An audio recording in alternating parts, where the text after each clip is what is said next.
Welcome everyone. I'm Amy Liss. My partner Amber Nesbitt and I created Campus Integrity Group after building and running the Sexual Allegations Unit for the Inspector General's Office for Chicago Public Schools. We couldn't understand how we were the only sexual misconduct oversight organization in the country, so we decided to bring our expertise nationwide. We now assist schools, families, attorneys, advocates, and others who share our commitment to student safety. Today we're focusing on documentation in misconduct matters, what strong documentation looks like, why it matters, and how to make it realistic in a busy school environment. This isn't about creating more paperwork. It's about creating a record that protects students, supports decision making, and holds up when questions come later. Documentation matters because it becomes the foundation for everything that follows: safety decisions, reporting, and employment action. When a case is reviewed later, by leadership, by counsel, or by outside agencies, the question often isn't, did the school care? The question is, what did the school do and when? A clear record answers that and increases defensibility later.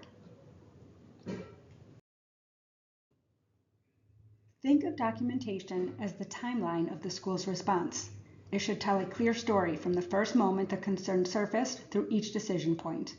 If it isn't documented, it can look like it didn't happen, even when staff did the right things quickly. That said, a strong record should capture what was reported, who received the report, when did the school act, and what steps were taken next. Most documentation problems come from missing the basics, like who reported the concern, when it came in, and what the school did right away. Even in a fast-moving situation, you can capture these elements in just a few minutes. So what's the gold standard? The minimum elements for any documentation entry should include the date and time and who's writing the notes, the source of the information, the key facts in plain simple language, the immediate actions taken, and the next steps, plus who is going to be responsible for them. We need to document facts, not feelings. In these types of cases, wording matters. Documentation should reflect what was reported or observed, not opinions about credibility or character, not assumptions, no labels, and no drawing conclusions. What we should use is direct quotes when possible, observable behavior, neutral descriptions, and specific details, such as the who, what, where, why, when. Neutral language does not mean minimizing concerns. It means writing in a way that supports fairness and helps the record remain reliable no matter who reads it later. For example, instead of saying that an employee was creepy, you should say, boundary concerns were raised regarding, etc. Replacing judgment-based statements with fact-based descriptions protects fairness and strengthens the credibility of the record. Safety steps are often the most important part of the response, and they should be easy to find in the record. Even if the full investigation takes time, schools can take immediate steps to reduce risk. Documentation should clearly show what was implemented, when, and the reason behind it. So document the protective actions, including supervision changes, access restrictions, schedule adjustments, safety plans, and administrative leave decisions. A major challenge in school cases is when different people hold different pieces of the story. A centralized record prevents inconsistencies and missed follow-ups. It also helps when leadership changes, when staff are out, or when the case stretches over weeks. Each case should have its own record. Multiple note sets and multiple versions create confusion. The best approach is to have one case owner, one centralized file, one running timeline, and one place for key communications. Make sure that you record the basics. Reporting is sometimes handled quickly, but the documentation is often too vague to be useful later. You don't need a long narrative, you just need a clear entry showing that reporting occurred, when it happened, and the basics of what was communicated. This includes the date and time of the report, who made it, what agency or agencies were contacted, such as law enforcement or CPS, the reference or intake number if available, and a short summary of what was shared. Family communication can be one of the most complex parts of a response. Emotions are running high and expectations can shift quickly.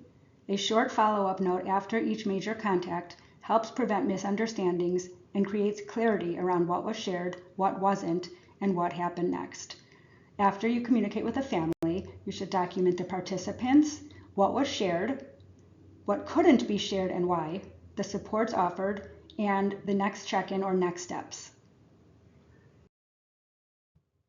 Not every case ends with a clear answer, but the record still needs to show the process, what was reviewed, what steps were taken, and why decisions were made. Unsubstantiated should never read like nothing was done. The documentation should reflect thoughtful follow-through. Confidentiality does not mean silence. It means appropriate handling. Information should be shared only with people who have a legitimate role in the response. Documentation should be stored securely and written in a way that supports safety and process without unnecessary detail or broad distribution. So keep it tight.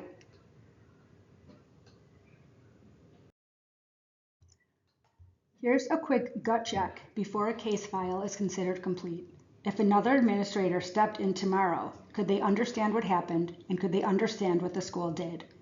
If this record were reviewed a year from now, would it still make sense? The answer is yes. You've built documentation that supports both safety and defensibility.